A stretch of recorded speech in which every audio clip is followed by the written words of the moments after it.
Hey everybody, I've got a unilateral lower body circuit for you today. We're going to have some pulses, so lots of time under tension, building that muscular strength and endurance. Please set your timers to 40 seconds each and grab one heavy dumbbell.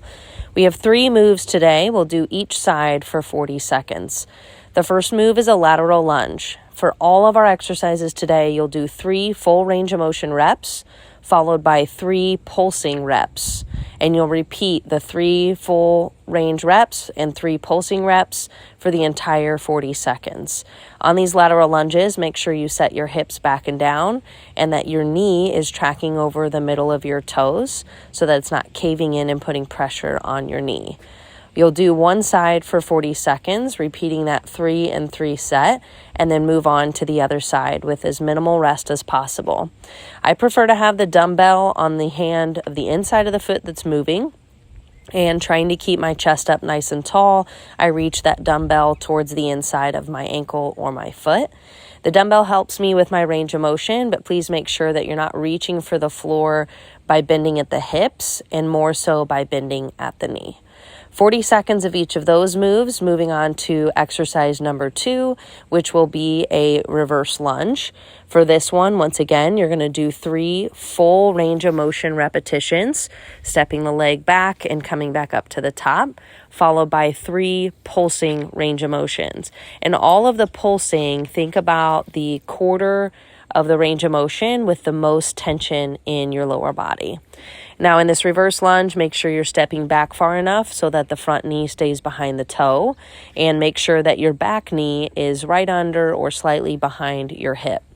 Chest needs to remain up nice and tall, so you should brace your abs super tight for that.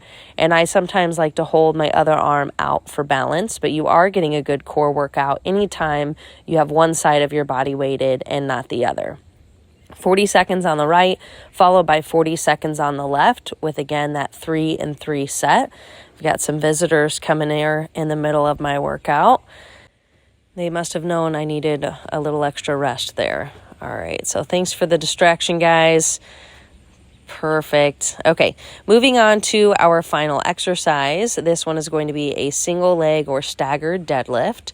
For single leg, you're going to lift that back leg all the way up, kind of like a seesaw, leading with the heel, keeping the back nice and flat. Imagine at the bottom of the range of motion that you are balancing a plate on your back.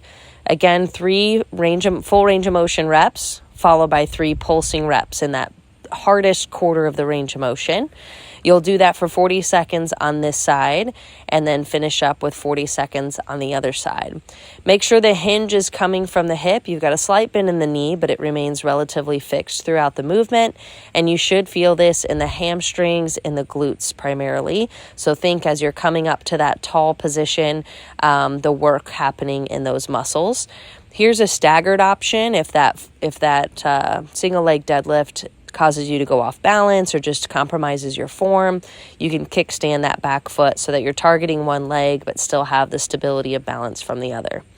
That'll be the full set, so you'll do 40 seconds on this side. I would encourage you to repeat it at least 1 to 3 more times based on your level of fitness and what your goals are. I've got a couple stretches here coming at the end. Feel free to reach through. Just make sure that you are stretching and keeping your mobility. So if you got a second, please run through these stretches. Let me know how the workout goes.